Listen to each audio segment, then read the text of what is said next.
बिस्मिल्लाहिर्रहमानिर्रहीम। मेहताब हैदर नए एपिसोड के साथ आपकी खिदमत में हाजिर है। देखें, बुनियादी तौर पे आज हमने जो बात करनी है उसका तल्लक पाकिस्तान की इकॉनमी और पॉलिटिक्स के साथ है। और इस तल्लक के नतीजे में मैं आपको ये बताऊंगा कि जो नया निगरान वज़ीर आज़म या निगरान सेटअप है उसके लिए जॉब सीकर्स और जॉब एप्लीकेशंस कैसे दी जा रही हैं।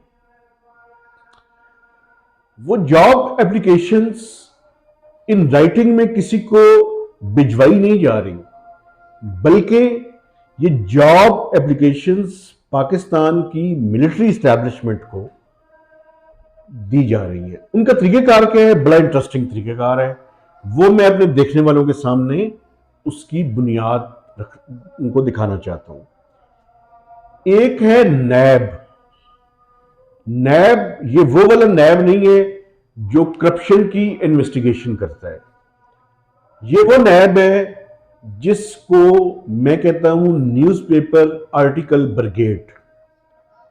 ये वो कैचवे हैं जो आजकल बरसात के मौसम में और इलेक्शंस करीब हैं तो वो आपको नजर आएंगे, पहले नहीं नजर आते वो आपको। ये बड़े तेज लोग हैं। पहले न्यूज़पेपर्स में आर्टिकल नहीं लिखते थे और पिछले एक महीने से या आजकल वो आर्टिकल्स लिखें तो उनके आर्टिकल्स को आप मत समझें कि वो पाकिस्तानी अवाम को एजुकेट करने के लिए हैं।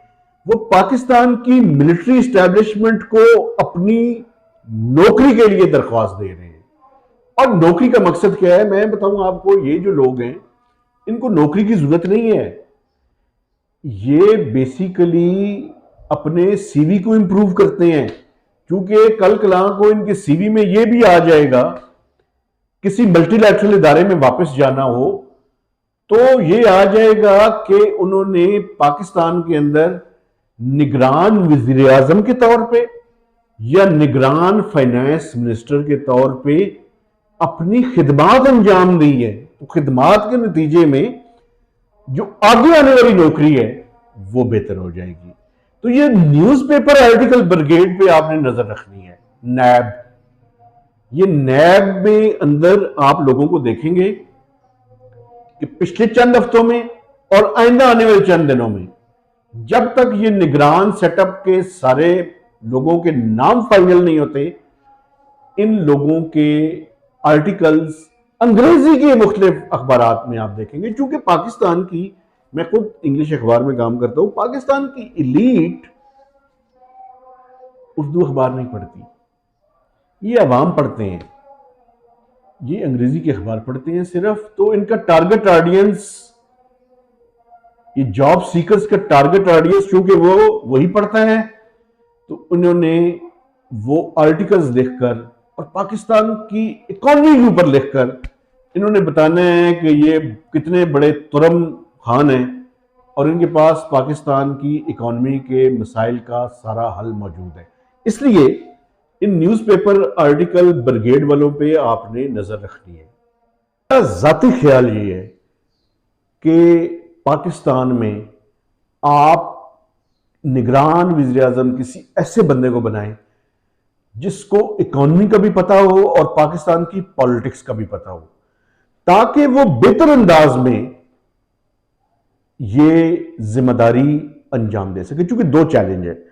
एक चैलेंज ये है कि फ्री एंड फेयर इलेक्शंस होने चाहिए, कोई इसके अंदर कोई हैंकी फैंकी दो नंबरी बिल्कुल नहीं होनी चाहिए।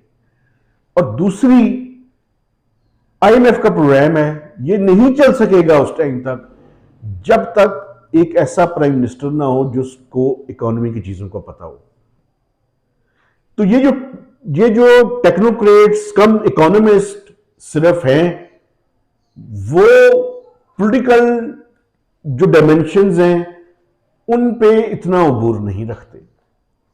इसलिए बेहतर ये है कि आप किसी ऐसे बंदे को सिलेक्ट करें इस काम के लिए जिसको पॉलिटिक्स की भी पता हो, इकोनॉमी का भी पता हो, ताकि वो जो 3 माह या 2 माह या 3 माह, मेरे ख्याल में 3 माह होंगे, क्योंकि असेंबली जो डेट सामने आ रही है वो 8 अगस्त है कि शायद 8 अगस्त को असम्बलीज डिसॉल्व कर दी जाएंगी। 8, 9 या 10, ये 3 डेट्स मैं आपके सामने बयान कर रहा हूं। इन 3 डेट्स के अंदर probably 8 August would be the deadline कि जब असम्बलियां तोड़ दी जाएंगी।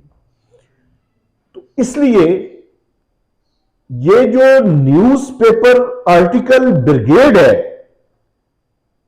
इस पे नजर रखनी है आपने और देखना है कि वो अपनी जॉब एप्लीकेशन आर्टिकल्स की सूरत में किस तरह लिख रहे हैं और क्या लिख रहे हैं। अगर आप मेरी इस बात को देखना चाहें तो पिछले चंद दिनों के अंदर आप उन लोगों के आर्टिकल्स अखबारात में आप तो आपने इन सारी मूवमेंट्स पे अगर नज़र रखनी है तो आपसे गुजारिश है कि आप हमारा वीलॉग तसल्सल के साथ देखिए, मैक्सिमम लोगों के साथ शेयर कीजिए ताकि हमारी आउटरीच में इजाफा हो सके। तो इजाज़त दीजिए, खुदा हाफिज़।